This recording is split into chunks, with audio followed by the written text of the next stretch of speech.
संत भाव, कृपा भाव, इसी से भगवत प्राप्ति होती है। फिर प्रयत्न की क्या जरूरत है? यदि प्रयत्न की जरूरत है तो यह क्यों वर्णन किया जाता है कि भगवत प्राप्ति प्रयत्न से नहीं होती, कृपा से होती है?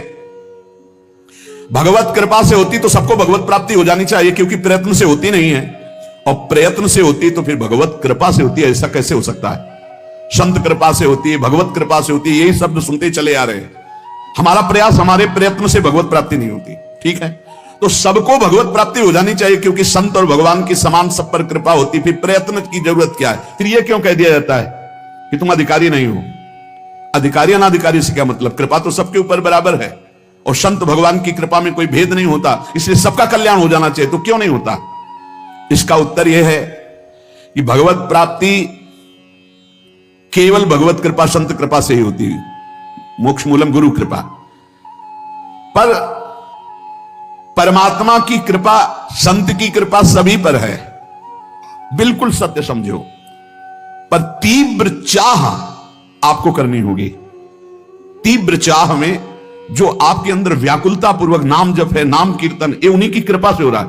आपको चाह सत्संग सुन के करनी होगी, मुमुक्षुता आपको धारण करनी होगी। मुझे भगवत प्राप्ति करनी, यह निश्चय आपको करना होगा। भगवत कृपा, संत कृपा में बड़ी सामर्थ्य है, परंतु भगवत कृपा और संत कृपा को चाहते कितने लोग हैं? ईमानदारी से देख लो। परमात्मा की कृपा, संत की कृपा पर कितने लोग अपने जीवन को अर्पित किए हैं?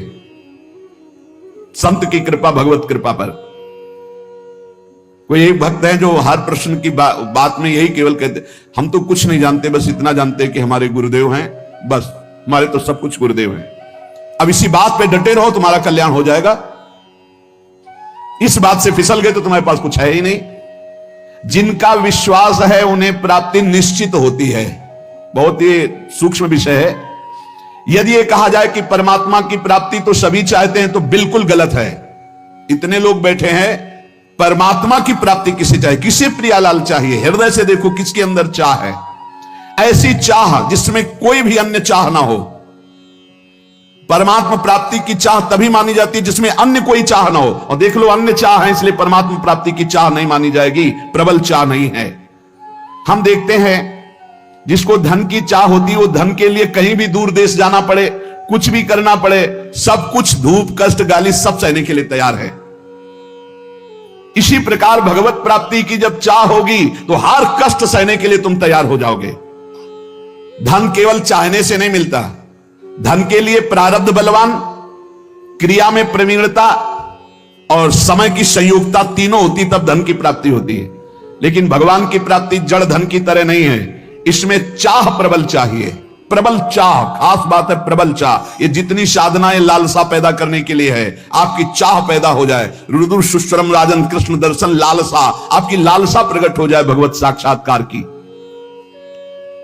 जो भगवान को जैसे चाहता है, जो कुछ चाहता है, भगवान जान रहे हैं। जो केवल भगवान को चाहता है उस पर संत कृपा, भगवत कृपा बरस पड़ती है। सत्य मानो, उसकी चाह कभी निष्फल नहीं होगी, उसे निश्चित भगवत प्राप्ति होगी। अमोघ है। भगवान की चाह से बिना ही प्रयत्न किए भक्त की चाह अपने आप पूर्ण हो जाएगी। इतना स्मरण रखना चाहिए कि भक्त की चाह होनी चाहिए भगवान से मिलने की। यदि कहें कि भक्त की बिना चाहे भगवान क्यों नहीं मिल जाते, तो इसका उत्तर है कि भगवान सर्वत्र हैं, उनके अंदर कोई चाह नहीं है। जब भक्त चाह करता है तो भगवान के हृदय में उससे मिलने की चाह पैदा हो जाती। नहीं, सर्वत्र हैं, वो व्याप्त हैं, वो समरूप से विराजमान है। वो तुमसे मिलना तब चाहेंगे जब तुम मिलना चाहोगे, और जितना मिलना चाहते हो उतना हो। तुम स्त्री रूप में चाहते हो, स्त्री रूप में वो हैं, धन रूप में चाहते हो, धन रूप, जो चाहोगे वैसे हैं, आज भी तुम्हारे साथ है। और जब इन रूपों का त्याग करके भगवत रूप चाहोगे तो वही चाह आपको, जाकी रही भावना जैसी प्रभु मूर्ति देखी तिन तैसी। इस पर शंका होती है कि जब भक्त की चाह से ही भगवान में चाह होती है, तो भगवान की कृपा की प्रधानता हुई कि भक्त की प्रयत्न की प्रधानता हुई? आप कहते हैं संत कृपा से, भगवत कृपा से भगवत प्राप्ति होती है, तो निर्णय आया कि भक्त की चाह से ही भगवान के हृदय में मिलन की चाह होती। तो प्रधानता तो भक्त का प्रयत्न ही हुआ ना। बड़ा सुंदर विवेचन है। इसका उत्तर है कि भगवान को प्राप्त करने की इच्छा मात्र को प्रयत्न नहीं कहा जाता। क्यों? क्योंकि भगवान ने मनुष्य शरीर दिया, भगवान ने संत समागम दिया, संत समागम सुनकर के साधन मिला, साधन से आपके अंदर चाह पैदा हुई। ये सब कुछ भगवान की तरफ से आपको मिल रहा है, आप इसमें कहीं नहीं हैं। यदि इसी को प्रयत्न माने तो इतना प्रयत्न तो अवश्य साधक को करना पड़ेगा ही कृपा प्राप्त करने के लिए। ध्यान देकर देखने से मालूम होगा कि भगवान के मिलन की इच्छा भगवान ने ही पैदा करवाई है, सत्य समागम कराकर मिला करके। दुनिया के लोग नाना प्रकार के पदार्थों की इच्छा करते हैं, परंतु क्या उनकी इच्छा के अनुसार सब कुछ मिल जाता है क्या? नहीं। एक इच्छा ऐसी है जो प्रारब्ध के अधीन नहीं है, भगवान की प्राप्ति। ये इच्छा बड़े संत समागम से ही प्रकट होती है। देख लो, जिसके कभी भी कहीं भी भगवत प्राप्ति की इच्छा होगी वो सत्संग से होगी, और सत्संग बिन सत्संग विवेक न होई, राम कृपा बिन सुलभ न होई। तो इसमें तुम्हारा प्रयत्न नहीं, इसमें भगवान की कृपा है। इच्छा करने पर जो प्रयत्न होता है वो भगवान ही तुमसे करा रहे हैं। भगवान ही साधक को निमित्त बना करके संत समागम कराकर उसके अंदर साधन पद्धति चलाना, ये सब भगवान कर रहे हैं। जैसे अर्जुन जी से कहा भगवान ने कि मेरे द्वारा ये सारे वीर मारे जा चुके हैं, तुम केवल निमित्त मात्र बन जाओ, ये मारे जा चुके हैं। ऐसे ही साधक शरणागत केवल निमित्त होता, करवाते सब भगवान है। भगवत प्राप्ति तक, भगवत प्राप्ति की इच्छा जिस समय भक्त के हृदय में आती, उस समय जो साधन चलता है वो भगवान की कृपा से, भगवत प्राप्ति होती है वो भगवान की कृपा से। इसलिए साधक में कभी अहंकार नहीं आता जो कृपा पात्र होता है। जैसे भगवान ने कृपा की, गुरु की शरण करवाई, तो भगवान कह रहे तद्विद्य प्रणिपातेन परिप्रश्नेन सेवया उपदेक्षन्ति ते ज्ञानम ज्ञानिनस तत्वदर्शिना। अपने गुरुदेव के समीप जाओ, साष्टांग दंडवत करो, भली भांति सेवा करो, सेवक की भांति होकर निष्कपट भाव से फिर प्रश्न करो, तब वो तुम्हें जो ज्ञान देंगे तुम्हारे हृदय में वो तत्व ज्ञान प्रकाशित हो जाएगा।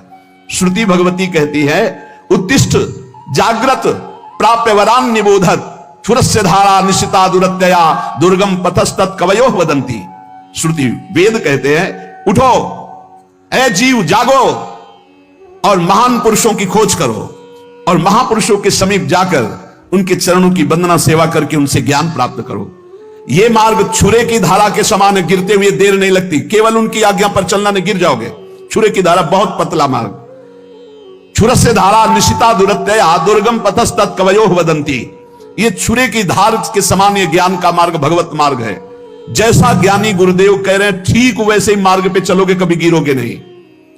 भगवत प्राप्ति में अपना पुरुषार्थ मानने के कारण अहंकार रूपी दोष आ जाता है, और अहंकार दोष उत्पन्न होने के कारण कभी भी भगवत प्राप्ति नहीं होती। वो भीषण संकटों में फंसता चला जाता है, काम क्रोध लोभ मोह मद मत्सर अहंकार। जो साधक भगवत प्राप्ति के मार्ग में अपना बल रखता है भ्रष्ट हो जाएगा।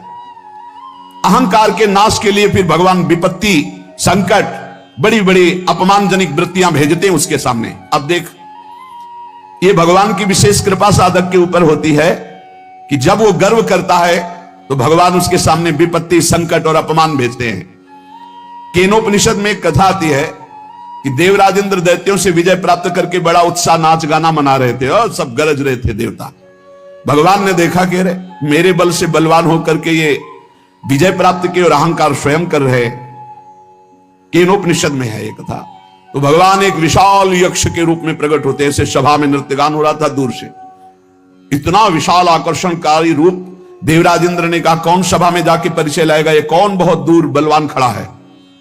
भगवान अग्निदेव सामने गए और कहा मैं परिचय लेके आता हूं। सामने गए, कहा तुम यक्ष कौन हो, ऐसा यक्ष तो हमने कभी नहीं देखा। तो उनका पहले परिचय बताओ, तो तुम परिचय जानने आए हो हमारा, तुम कौन हो।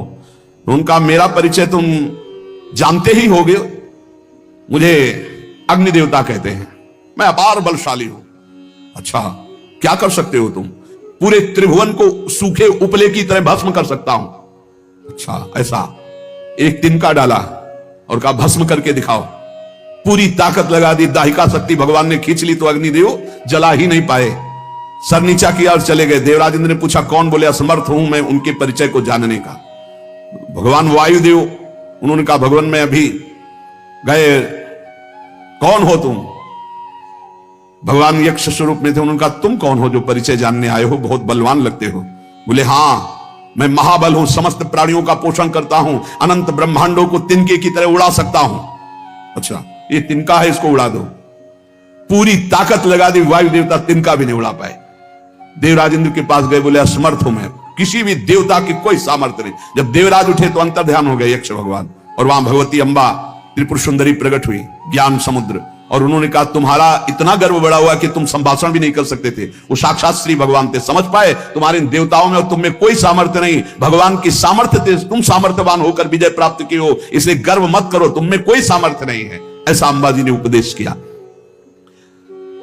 इसलिए साधक में जो परमार्थ की सामर्थ्य आती है वो भगवत प्रदत्त आती है। वो जो प्रयत्न आता है साधना में वो भगवान की कृपा से आता है। अगर अहंकार कर ले तो विघ्न पड़ जाएगा साधना में। और जब भगवान देखते हैं कि साधक को अहंकार हुआ तो उसकी पिटाई करवाते हैं। काम क्रोध लोभ मोह मद मत्सर को छूट दे देख, फिर वो पुकारता है हाथ त्राहिमाम प्रभु बचाओ, तो फिर भगवान आकर के उसे बचा लेते हैं। और जब उसको ये पता चल जाता मैं असमर्थ हूं, तब सुंदर साधना दे देते हैं और चढ़ाई में चढ़ जाता है। इसलिए भगवान की शरण में रह करके भगवत बल से साधना भगवत प्राप्ति की हो रही, किंचन मात्र कोई साधक अभिमान न करे। भगवत कृपा से ही संत संग मिला, भगवत कृपा से साधना का मार्ग मिला, भगवत कृपा से साधना हो रही, भगवत कृपा से भगवत प्राप्ति हो जाएगी। आप थोड़ा भी अहंकार करके इधर उधर विचलित ना हो। भगवान का एक व्रत है, सकृदेव प्रपन्नाय तवास्मीति च याचते अभयम सर्वभूतेभ्यो ददामि तद व्रतम मम। एक बार जो मेरी शरण में आकर कह देता है हे नाथ मैं आपका हूं, मैं उसे स्वीकार कर लेता हूं और समस्त भूतों से अभय कर देता हूं। ये मेरा व्रत है, ये मेरा प्रण है। फिर ये मनुष्य भगवान की शरण में आकर अपना कल्याण क्यों नहीं चाहता, जब भगवान ऐसा कह रहे।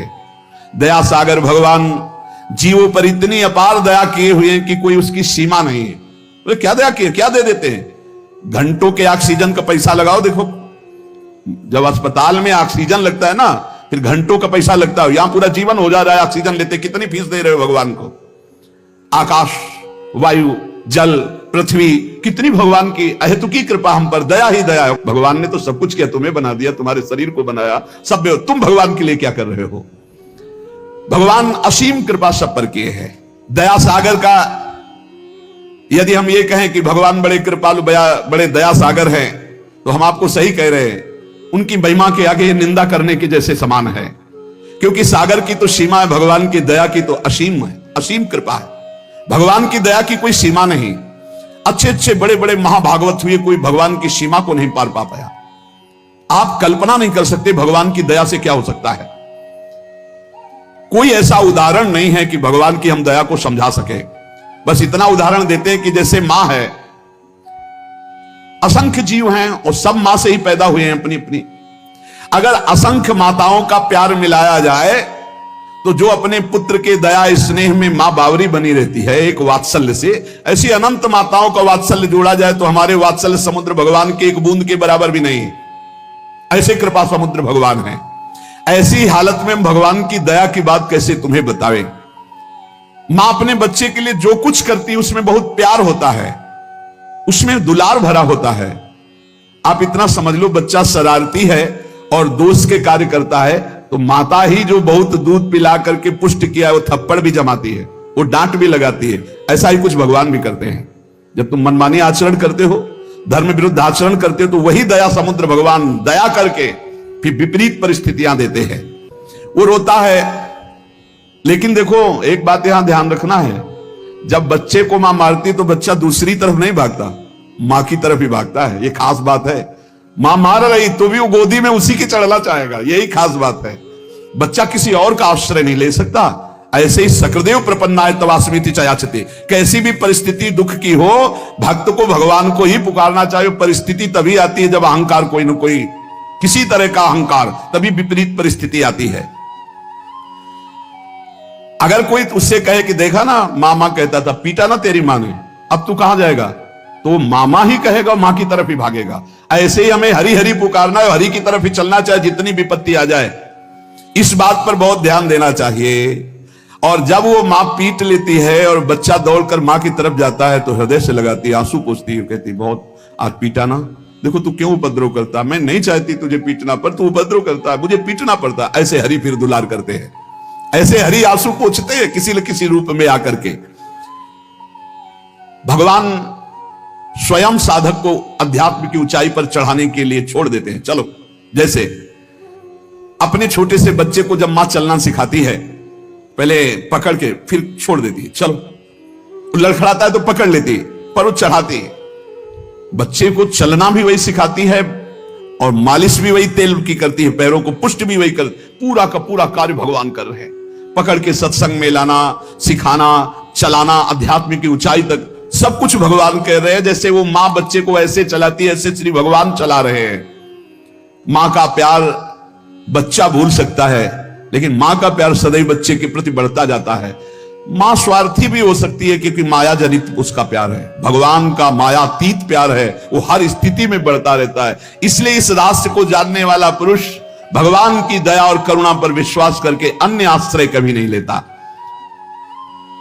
एक वचन आता है कि राम सिंधु घन सज्जन धीरा, चंदन तरु हरिशंत समीरा, मोरे मन प्रभु विश्वासा, राम ते अधिक राम कर दासा।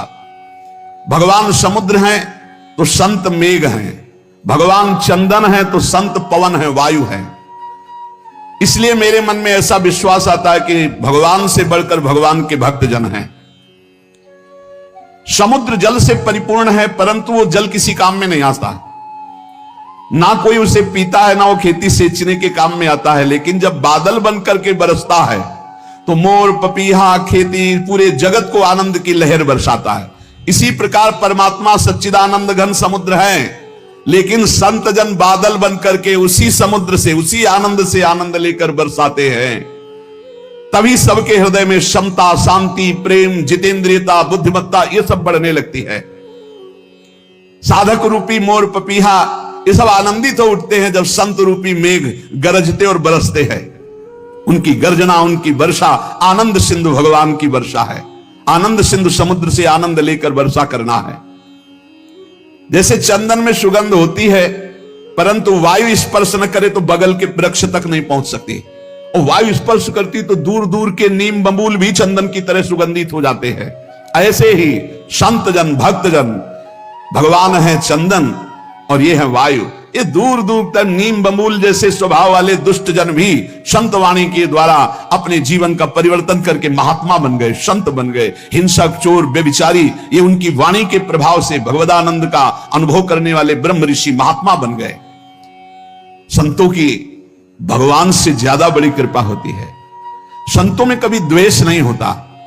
उनका हृदय ऐसा होता है कि दूसरे को जरा भी दुख के समीप जाते हुए देखकर उनका हृदय कांप उठता है। ए क्यों जा, अच्छा उसको लग रहा है मैं बहुत अच्छे मार्ग में जा रहा हूं, उनको लग रहा है दुख में फंसने जा रहा है। इसलिए संतों की बात कभी कभी कड़वी लगती है। नारद सिख जे सुने नर नारी, और अवश्य भवंतज होए भिखारी। देखो, मां चाहेगी बेटा खाए पिए खूब सोए, पिता चाहेगा इतना वैभव एकत्रित कर दूं किसी का कभी कोई जरूरत, और गुरु चाहेगा कि किसी काम का न रह जाए, न इसे नींद आवे, न इसका पेट भरे, न इसके पास धन का बल हो, न इसके पास जन का बल हो, एक बल हो महाबल केवल भगवान का। बहुत अंतर है, बहुत अंतर है संसार के और गुरुदेव के प्यार में, बहुत अंतर है। वो संसार की हर कट करके एकमात्र भगवान का सहारा, और संसारी जन हर कट करके भगवान के मार्ग से केवल संसार का सहारा। जमीन है, रुपया है, बैंक बैलेंस है, रिश्तेदार है, नातेदार है, वो मौत से खाएगा, मौत से खाएगा नहीं, काल खाएगा। काल जैसी तरिवंश प्रपंच बंच सवे काल ब्याल को खायो, या जे जान श्याम श्यामा पद कमल संग शिरनायो। भगवान की दया में साधक में कायरता नहीं आ जाती, ध्यान रखना। अब सब भगवान की दया से हो जाएगा ऐसा नहीं, वो कायर नहीं होता, वो बहुत ही कार्य प्रवीण होता है। जो गुरुजनों ने सेवा, जो भजन, जो उसमें लगा है, पर भरोसा भगवान की कृपा का है कि भगवान की कृपा से नाम जप हो रहा है, भगवान की कृपा से वृंदावन वास हो रहा है, भगवत कृपा से संत समागम, भगवत कृपा से हमसे साधन भजन बन रहा है। कितनी भी बुराई क्यों न हो संत महापुरुष की, वो उसका कल्याण ही चाहेंगे। ये संतों का, कितनी भी बुराई क्यों न कर लो, तुम ही कर लो, वो कभी बदला लेने की इच्छा नहीं कर सकते। आप उनका अपमान भी कर दो, तुम्हारा हित ही करेंगे। वो तुम्हें दुर्गुण दुराचार से, माया से हटा करके भगवान में ही तन्मय करेंगे। तभी ये ड्यूटी है। हरई शिष्य धन शोक न हरई, सो गुरु घोर नरक मा परे। तुम तो जहां जाओगे जाओगे, तुम्हारी जिम्मेवारी हुई, उनको भी जाना पड़ेगा। हरई शिष्य धन शोक न हरई, सो गुरु घोर नरक मा परे। गुरु शिष्य अंध बधिर कर लेखा, एक न सुनई एक ने। गुरु देख नहीं रहे कैसे चल रहा, और शिष्य सुन नहीं रहे कि गुरु कह क्या रहे। भगवान और भगवान की संत करुणा के भंडार है। हम संसार में गोते खा रहे हैं, वो अपने दर्शन से, स्पर्श से, चिंतन से, उपदेश